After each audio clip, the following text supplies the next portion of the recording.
नमस्कार, ABP news पर हाजिर हूं मैं रुमाना इसार खान। आज उत्तराखंड, पंजाब और उत्तर प्रदेश में बीजेपी ने पहले और दूसरे चरण के लिए अपने प्रत्याशियों के नाम का ऐलान कर दिया है।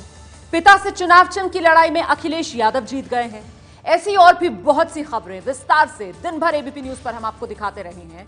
अपने इलाके के प्रत्याशियों का नाम आप लगातार अपने टेलीविजन स्क्रीन पर नीचे चलते हुए देख पा रहे होंगे। और अब हम रुख करने जा रहे हैं आज की अपनी सबसे बड़ी खबर का। कानून अंधा होता है, इसीलिए कानून की देवी की आंखों पर आपने पट्टी बंधी देखी होगी, लेकिन आज जो खबर हम आपको दिखाने जा रहे हैं उसके बाद आप जरूर महसूस करेंगे क्या धन की देवी की आंखों पर भी पट्टी बंधी होती है। आज आपको बार बार पुरानी कहावत याद आएगी, अंधा बाटे रेवड़ी अपने अपनों को दे।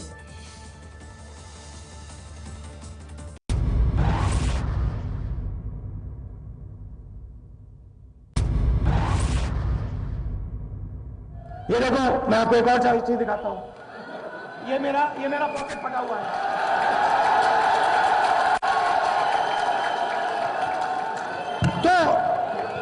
तो मैं देखता हूं कि भैया मेरा यहाँ पॉकेट फटा है, ये मेरा कुर्ता फटा है, ठीक है, कुछ फर्क नहीं पड़ता। नहीं, नरेंद्र मोदी जी का पॉकेट कभी नहीं फटेगा। नरेंद्र मोदी जी का कुर्ता कभी खराब नहीं दिखेगा, मगर नरेंद्र मोदी जी गरीबी की राजनीति करते हैं। नरेंद्र मोदी पर हमला करते हुए आज राहुल गांधी ने अपना फटा हुआ कुर्ता दिखाया। प्रधानमंत्री पर आरोप लगाया कि उन्होंने देश की जनता को बदहाल कर दिया, लेकिन राहुल के आरोप पर और हकीकत के बीच आज एक आंकड़ा आ गया जिसने देश में अमीर और गरीब के बीच की खाई को बेनकाब कर दिया। मुकेश अंबानी, दिलीप सांघवी, गौतम अडानी, अजीम प्रेमजी, रतन टाटा, शिव नाडार, अनिल अंबानी, हिंदुजा बंधु, पलोंजी मिस्त्री, कुमार मंगलम बिड़ला, सुनील मित्तल, ये देश के सबसे अमीर लोग हैं, ये बात आप भी जानते होंगे। लेकिन इन लोगों के पास देश की कुल संपत्ति का कितना हिस्सा है, ये जानकर आप हैरान रह जाएंगे। गैर सरकारी संगठन ऑक्सफाम की एक रिपोर्ट के मुताबिक देश के 84 अरबपतियों के पास 248 अरब डॉलर की संपत्ति है। 67 रुपए प्रति डॉलर के लिहाज से यह रकम 16,61,600 करोड़ रुपए बनती है।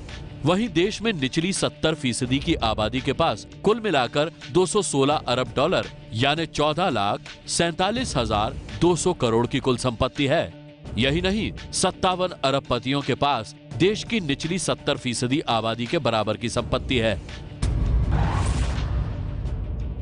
ये आंकड़े बताते हैं कि देश में लोगों की आय में असमानता की खाई तेजी से बढ़ रही है, यानी आर्थिक विकास का फायदा समान रूप से जनता को नहीं मिल रहा।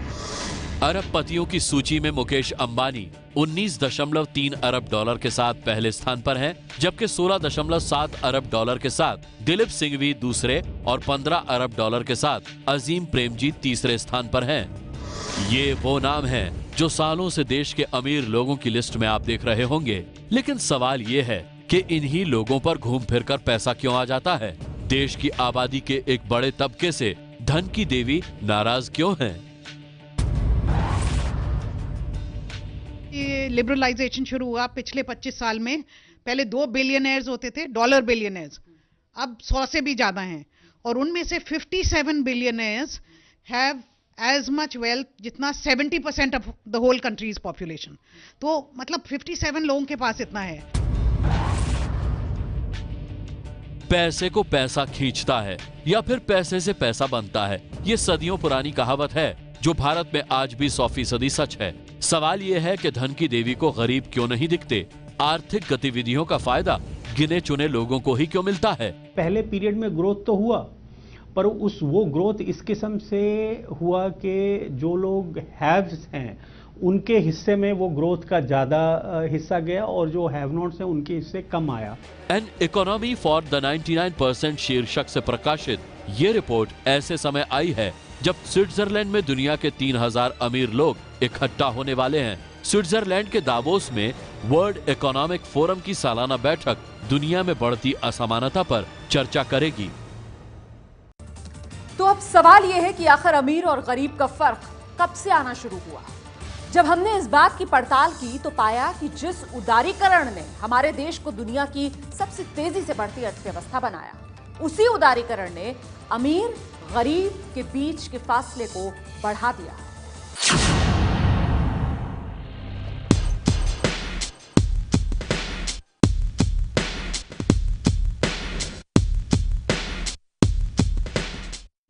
उदारीकरण के इन 25 सालों में देश की तस्वीर काफी हद तक बदल गई।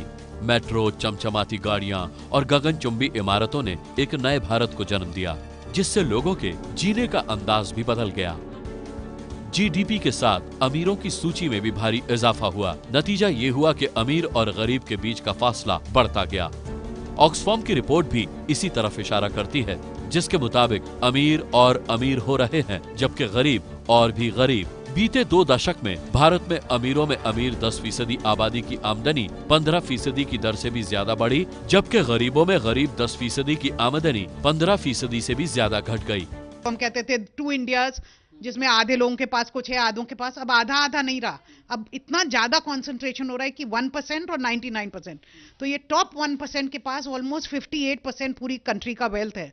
तो बहुत अलार्मिंग सिचुएशन है। ऑक्सफैम की रिपोर्ट में ज्यादा परेशान करने वाली बात यह है कि बढ़ती गरीबी के बीच महिलाओं की हालत और खराब हुई है। यानी देश की आधी आबादी तमाम दावों के बावजूद विकास से दूर है। महिला मजदूरों की बात करें तो सबसे कम मजदूरी पाने वालों में महिलाओं की हिस्सेदारी करीब 60% है, जबकि सबसे ज्यादा पाने वालों में महज 15%। गाँव में रहने वाली 40 करोड़ महिलाओं में से 40% खेती से जुड़ी, लेकिन उन्हें पुरुष किसानों के बराबर दर्जा नहीं मिलता। इस वजह से उन्हें सरकारी योजनाओं का पूरा फायदा नहीं मिल पाता। खेती बाड़ी कर रही है, ये अब औरतों का काम हो गया है। अब ये क्योंकि इन्वेस्टमेंट नहीं हुआ, इनकी इनकम्स बहुत लो हैं और वो लैंड जो है सारा उनके नाम से नहीं है, तो उनको ना लोन मिल सकता, ना सीड मिल सकता, ना फर्टिलाइजर मिल सकता। देश में जहां गरीबों के हालात बद से बदतर होते जा रहे हैं, वहीं देश में मोबाइल इस्तेमाल करने वालों की संख्या में लगातार इजाफा होता जा रहा है। साल 2001 में जहां मोबाइल इस्तेमाल करने वालों की संख्या 3.7 करोड़ थी, जो आगे साल 2011 में बढ़कर 84.6 करोड़ हो गई। विकास की ये रफ्तार नौकरियों में देखने को नहीं मिल रही है। आईटी सेक्टर ने 1.25 करोड़ लोगों को रोजगार दिया, लेकिन 1.25 अरब की आबादी के सामने ये नाकाफी है। आंकड़े बताते हैं कि उदारीकरण के नाम पर सबसे ज्यादा अनदेखी कृषि की हुई। आईएमएफ के दबाव में रासायनिक उर्वरक और डीजल पर सब्सिडी बंद कर दी गई। नई नीति लागू करने के 10 साल के भीतर कृषि आधारित परिवारों की संख्या 26% से बढ़कर 48.6% हो गई। वहीं कर्ज का अनुपात 1.6% से बढ़कर 2.4% हो गया। 2011 के socio economy and caste census के मुताबिक गाँव में रहने वाले 75% लोग साल में 60,000 रुपए ही कमा पाते हैं। गांव की सिर्फ 8% आबादी की आय 1.2 लाख सालाना है। तो हमारी गरीब लोग हैं, वो अभी भी एग्रीकल्चर में फंसे हुए हैं। 50% ऑफ द पॉपुलेशन अभी भी खेती बाड़ी, उसमें तो हमने कोई ध्यान नहीं दिया है पिछले 25 साल में, 30 साल में। तो वो लोग की तो लाइफ बहुत ही धीरे धीरे इंप्रूव हो रही है, और जो रिच लोग हैं उनकी लाइफ बहुत जल्दी जल्दी इंप्रूव होती है। तो ये जो गैप है इन दोनों में बढ़ता जा रहा है। आंकड़े बताते हैं कि उदारीकरण ने देश में अमीर और गरीब की खाई को और भी चौड़ा किया है, और जब तक ये खाई नहीं पड़ती, ये विकास बेमानी ही रहेगा।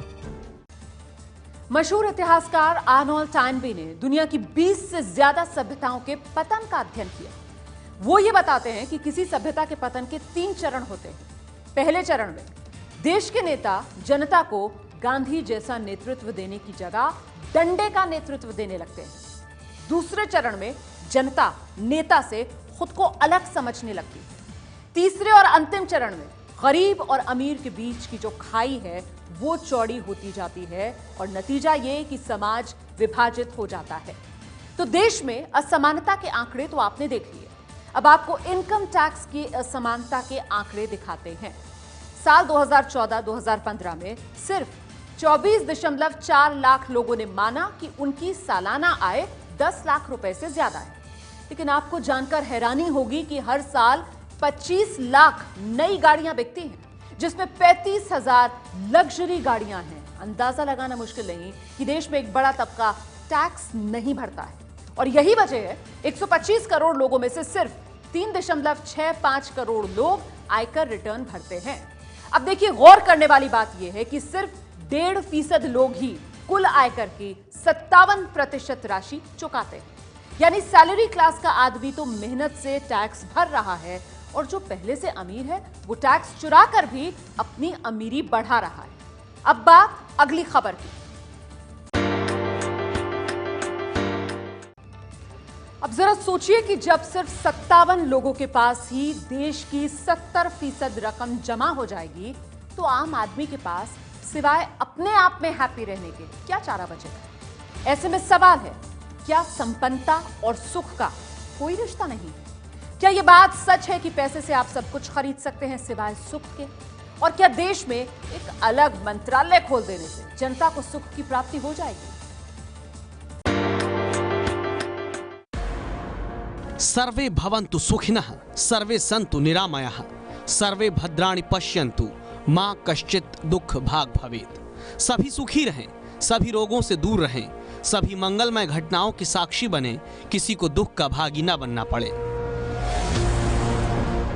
सदियों से भारत खुशियों का अर्थ समझने में लगा है। खुशी क्या है? क्या करोड़पति हो जाने से खुशी मिलती है, या फिर 2 वक्त की रोटी मिल जाना ही खुशी है? सुखी होने, खुश होने का क्या कोई पैमाना बन सकता है, या फिर खुशियों का मंत्रालय बना देने से हैप्पीनेस जनता में बढ़ जाएगी?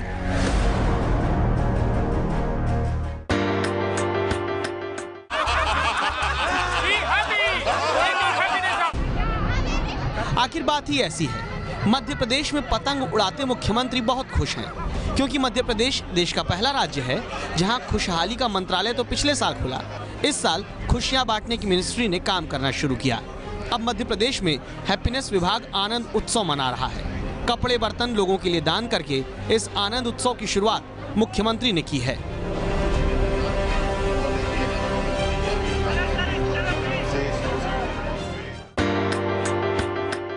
आनंद और सुख ऐसी चीज है जो धन दौलत से नहीं आती, पद प्रतिष्ठा से नहीं आती। माइंडसेट सकारात्मक हो, सोच अच्छा हो तो जीवन में प्रसन्नता और आनंद आता है। सिर्फ 3 करोड़ 80 लाख रुपए के शुरुआती बजट से शिवराज सिंह चौहान मध्य प्रदेश की 7.5 करोड़ जनता को खुशियां बांटने निकले हैं, क्योंकि वही हैप्पीनेस मिनिस्ट्री के मुखिया भी हैं। खुशहाली का मंत्रालय बच्चे बूढ़े जवानों के बीच खेल कराएगा। स्कूलों में आनंद सभा से खुशियां बांटी जाएंगी। ध्यान, योग, प्राणायाम बच्चों को कराया जाएगा। जरूरतमंदों को कपड़ा, बर्तन, जरूरत की चीजें बांटी जाएंगी। विरोधी कहते हैं कि मध्य प्रदेश में 12 साल से शिवराज सिंह चौहान ही मुख्यमंत्री हैं, तो क्यों नहीं अब तक जनता को खुशियां दे पाए। ये सवाल इसलिए भी क्योंकि जनता को असली खुशियां देने के पैमाने पर मध्य प्रदेश बहुत पीछे खड़ा है। सरकार की अलग अलग रिपोर्ट खंगालने पर पता चलता है कि देश में प्रति व्यक्ति आय का औसत 1 लाख रुपए से ऊपर है, तो मध्य प्रदेश में ये उसका आधा है।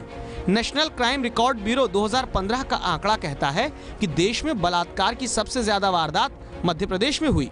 नवजातों की मृत्यु दर के मामले में भी जो राष्ट्रीय औसत है, उससे ज्यादा बच्चों की मौत एमपी में होती है। मुख्यमंत्री शिवराज सिंह चौहान की हैप्पीनेस मंत्रालय की मुहिम अच्छी तो है, लेकिन जरूरत तो ये भी समझने की है कि अगर कोई सरकार रोजगार, तालीम, सेहत और सुरक्षा जैसी बुनियादी सुविधाएं दे तो लोगों की खुशी के लिए किसी मंत्री और किसी खुशहाली मंत्रालय की जरूरत नहीं पड़नी चाहिए। संयुक्त राष्ट्र यूएन की एक रिपोर्ट है, वैश्विक पहल सतत विकास समाधान नेटवर्क की ये यूएन की रिपोर्ट कहती है खुश राष्ट्रों की 156 देशों की सूची में भारत अभी 118वें नंबर पर है। प्रसन्नचित्त रहने वाले देशों की फहरिस्त में अभी चीन, पाकिस्तान और बांग्लादेश से भी पीछे चल रहा है भारत उन 10 देशों की लिस्ट में जरूर है जहां खुशी के पैमाने पर सबसे ज्यादा गिरावट आई।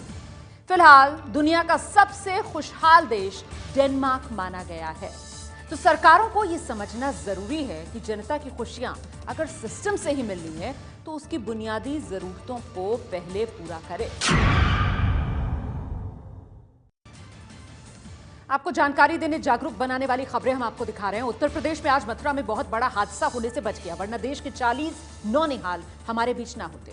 पिछले ही हफ्ते हमने आपको दिखाया था सड़क पर रोज देश के युवा अपनी जान गंवा देते हैं, और आज आपके बच्चों की सुरक्षा से खिलवाड़ को लेकर देश की सर्वोच्च अदालत को कई सरकारों को फटकार लगानी पड़ी।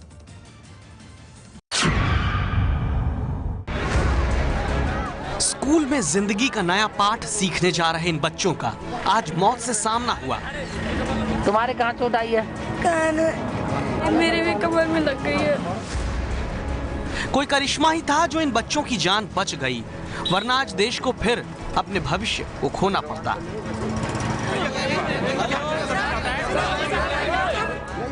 मथुरा के पास आज सुबह ये स्कूल बस अनियंत्रित होकर पलट गई।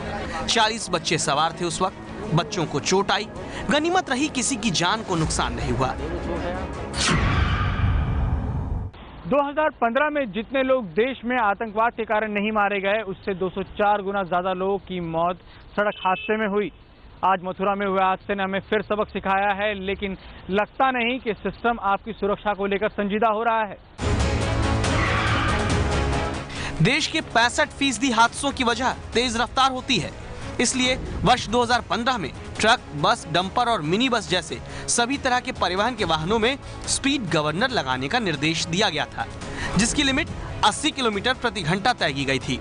रोड ट्रांसपोर्ट मिनिस्ट्री के मुताबिक स्कूल बस, डंपर और दूसरे भारी सामान ढोने वाले वाहनों के लिए 60 किलोमीटर प्रति घंटे वाले स्पीड गवर्नर लगाने का नोटिफिकेशन भी जारी किया गया था।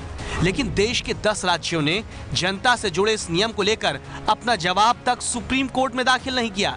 सड़क पर जनता की सुरक्षा से खिलवाड़ करने में लगे ये राज्य हैं दिल्ली, बिहार, राजस्थान, मध्य प्रदेश, आंध्र प्रदेश, असम, तमिलनाडु, त्रिपुरा, नागालैंड और सिक्किम। यही कारण रहा है कि सुप्रीम कोर्ट के मुख्य न्यायाधीश जस्टिस JS कहर ने मामले पर सुनवाई करते हुए कहा कि आपको क्या लगता है, यहाँ कोई पंचायत चल रही है?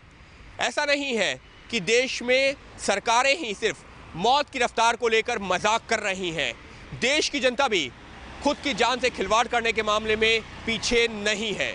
इस बात का अंदाज़ा इसी बात से लग जाता है कि जब कोई भी शख्स गाड़ी खरीदने जाता है तो वो गाड़ी की कीमत, रफ्तार और एवरेज के बारे में तो बात ज़रूर करता है, लेकिन गाड़ी के सुरक्षा इंतजामों के बारे में कोई पूछता तक नहीं। दरअसल हर मुद्दे पर सरकारों को कोसने से काम नहीं चलने वाला। सड़क पर सुरक्षित चलना है तो आपको अपनी समझदारी की स्पीड बढ़ानी होगी, क्योंकि डेलॉयट की 2013-14 की एक रिसर्च के मुताबिक 30% भारतीय कार खरीदने में सबसे पहले कीमत को प्राथमिकता देते हैं। 22% लोग कार खरीदने जाते हैं तो उसके रंग, उसकी खूबसूरती बढ़ाने वाले फीचर्स को देखते हैं। 20% भारतीय कार खरीदने में इंजन की क्षमता को प्राथमिकता देते हैं। 12% कार खरीदार भारत में ये देखते हैं कि कंपनी कितनी बड़ी है, रिलायबिलिटी कितनी है, और जो सबसे ज्यादा जरूरी फीचर है यानी कार में आपकी सुरक्षा, उस पैमाने पर सिर्फ 2% लोग हैं जो कार खरीदते हैं। बहुत दिनों पहले एक चुटकुला सोशल मीडिया पर पढ़ा था कि एक मजदूर को उसके मालिक ने साइकिल दी, लेकिन उसमें कैरियर नहीं था। मजदूर ने कैरियर मांगा तो साइकिल से स्टैंड गायब हो गया। मालिक ने कहा कैरियर और स्टैंड एक साथ नहीं मिल सकते दोनों। अब आज ये चुटकुला सियासत में बदल गया है। अखिलेश यादव को साइकिल चुनाव आयोग ने दे दी है, जिसमें उनके राजनीतिक भविष्य का कैरियर है और पिता के खिलाफ खड़े होने का स्टैंड भी सफल हुआ है। अखिलेश यादव को साइकिल चुनाव चिन्ह कैसे मिला और एक चुनाव चिन्ह की इलेक्शन में क्या अहमियत होती है, इससे जुड़ी कुछ खास जानकारियां हम आपको बताते हैं।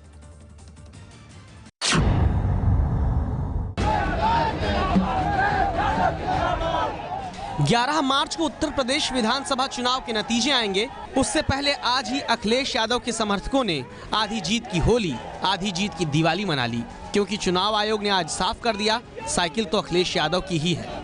चुनाव आयोग ने election symbols reservation and allotment order 1968 के पैरा 15 का हवाला दिया।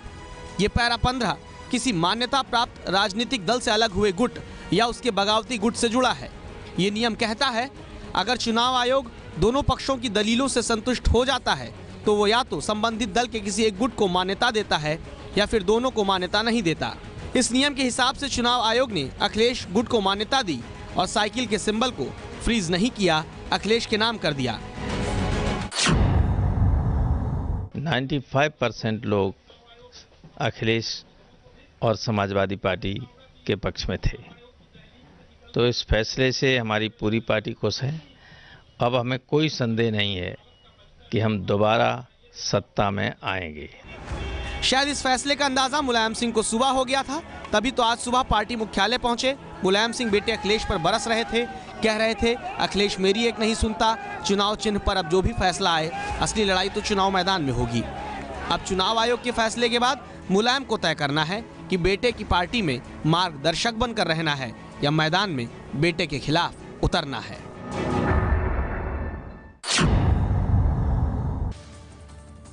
तो आपको जानकारी देने के साथ साथ जागरूक बनाने वाली खबरों का ये खास शो आपने देखा।